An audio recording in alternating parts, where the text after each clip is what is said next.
आप सभी का ऑनलाइन क्लास में स्वागत है। आज हम आपके लिए भारतेंदु हरिश्चंद्र जी के द्वारा विरचित यमुना छवि का दूसरा पद लेकर के आए हैं। इस दूसरे पद में भारतेंदु हरिश्चंद्र जी ने यमुना नदी की सुंदरता का बड़ा ही मनोहारी चित्रण प्रस्तुत किया है, जिसका आज हम आपके प्रत्यक्ष अवलोकन करके इस यमुना नदी के सुंदरता के वर्णन का अध्ययन करेंगे। तो आइए हम पढ़ते हैं, क्या कह रहे हैं भारतेंदु हरिश्चंद्र जी। तिन पे जेहि छिन चंद ज्योति राका निशी आवती। तिन पे जेहि छिन चंद ज्योति राका निशी आवती। यहाँ पे ब्रज भाषा का प्रयोग किया गया है, ब्रज भाषा में ही ये लिखा है, तो इसलिए हमें इसको समझना अति आवश्यक है। तीन पे तेजी चिर चंद्र ज्योति राका निशी आवती, और जल में मिलकर नव अवनीलो तान तनावती। बहुत मुकुर में सवे तवे उज्ज्वल की ओभा, तन मन नैन जुड़ा देखी सुंदर सो शोभा। सो को कवि जो छवि कही सके, ताछन जमुना नील की, और मिली अवनी और अंबर रहत छवि एक श्री नव तीन की। तो इसकी व्याख्या भी अति आवश्यक है, इसके शब्दों को समझना होगा। ब्रज भाषा में लिखा है, हमें आप खड़ी बोली में इसको आपको बताना है। भारतेंदु हरिश्चंद्र जी कहते हैं यमुना नदी की सुंदरता का वर्णन करते हुए, यमुना नदी के जल का वर्णन करते हुए क्या कह रहे हैं। तिन पे जेहि छिन चंद ज्योति राका निशी आवती। देखिए, ज्योति प्रकाश को कहा गया है, चंद्रमा ने चंद्रमा हो गया, राका निशी पूर्णिमा का समय है, आवती आने के लिए आया है। तो कह रहे हैं जैसे ही चंद्रमा का प्रकाश, कैसा पूर्णिमा का, पूर्णिमा चंद्रमा का प्रकाश कहाँ आता है, कहाँ आता है, यमुना नदी के जल में। जैसे ही पूर्णिमा के चंद्रमा का प्रकाश, निशी रात्रि को भी कहा गया है, तो रात्रि में चंद्रमा निकलता है, दिन में तो निकलता नहीं। तो जैसे ही चंद्रमा का प्रकाश, पूर्णिमा वाले चंद्रमा का प्रकाश अपनी कलाओं से युक्त है, चंद्रमा में सभी कलाएं पूर्ण हो जाती हैं पूर्णिमा के दिन। तो पूर्णिमा के चंद्रमा का प्रकाश जो ही कहाँ पड़ता है, जो ही यमुना के जल में पड़ता है, तो जल में मिलकर नव अवनी लो तान तनाव की।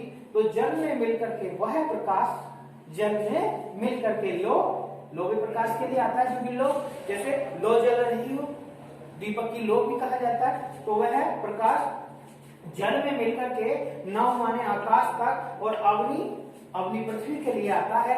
पृथ्वी से आकाश तक, पृथ्वी से आकाश तक प्रकाश का ऐसा लग रहा है जैसे लोग तनावती, जैसे उसने कोई तंबू तान दिया हो। तंबू तान देते हैं तो कैसे, तंबू लगाना, तंबू तानना ही होता है।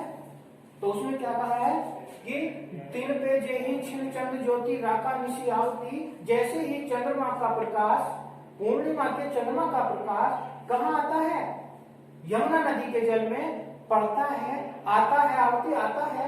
तो जल में मिलकर के नव आकाश अवनी पृथ्वी लो तान तनाव की। तो पृथ्वी से लेकर के आकाश तक प्रकाश का तंबू सा तान देती है। किरणें कौन, चंद्रमा की किरणें। ऐसा प्रतीत होता है जैसे कोई चंद्रमा की किरणों ने तंबू सा तान दिया हो, पृथ्वी से लेकर के अवनी, पृथ्वी से लेकर के, और आगे आया है इसमें नव आकाश तक प्रकाश का चंद्रमा की किरणों ने तंबू सा तान दिया।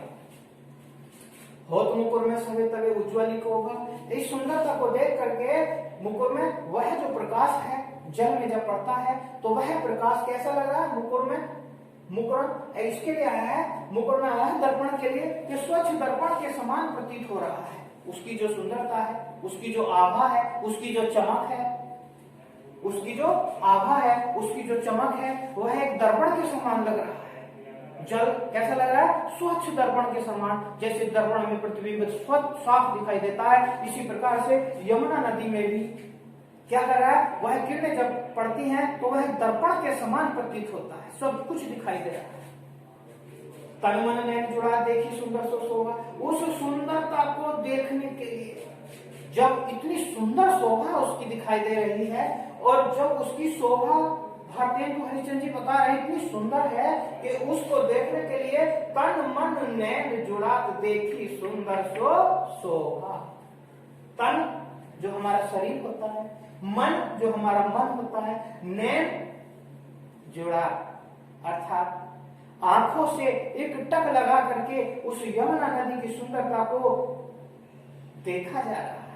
उस यमुना नदी के सुंदरता हमारे आंख, हमारे नेत्र, हमारा तन, हमारा मन उस नदी की सुंदरता को देख करके, यमुना नदी के जल को देख करके बड़े ही आनंद शीतलता का अनुभव कर रहा है। सो को कवि जो छवि कही सके ताज यमुना तीर की। अरे भैया कौन सा ऐसा कवि है, हरिश्चंद्र जी क्या कहना चाहते हैं कि ऐसा कौन सा कवि है संसार में जो इस समय की यमुना नदी का वर्णन, उसकी सुंदरता का वर्णन, उसके किनारे की सुंदरता का वर्णन कर सके। ऐसा कोई कवि नहीं है। इतना सुंदर वर्णन है कि सो को कवि जो छवि कही सके, उसकी छवि माने सुंदरता का वर्णन कह सके ताज यमुना तीर की। ऐसा कौन कवि है जो यमुना के किनारे की सुंदरता का वर्णन इस समय कर सके? किस समय? जब पूर्णिमा के चंद्रमा का प्रकाश, चंद्रमा के प्रकाश जो किरणें हैं वो यमुना नदी पे पड़ रही, वो इतना सुंदर है कि ऐसा कोई कवि नहीं है जो उसकी सुंदरता का वर्णन कर सके। मिली अवनी और अंबर रहत छवि एक सिंह तीर की कैसे वर्णन है? वो कहना चाहते हैं कि मिली अवनी और अंबर रहत। अवनी पृथ्वी के लिए आया है, ऊपर भी आया है, आपको बता दिया गया है। तो अवनी पृथ्वी के लिए आया है, अंबर आकाश के लिए आया है।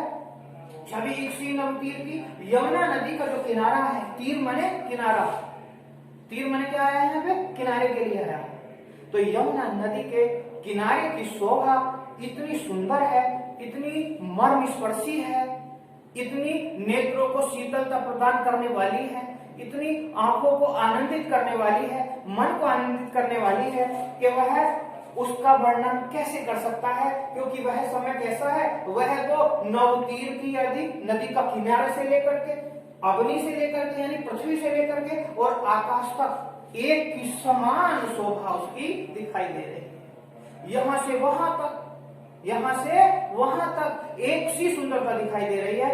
तो कवि का कहना यह है कि ऐसे समय में कोई भी कवि उसकी सुंदरता का, पूर्ण सुंदरता का वर्णन नहीं कर सकता।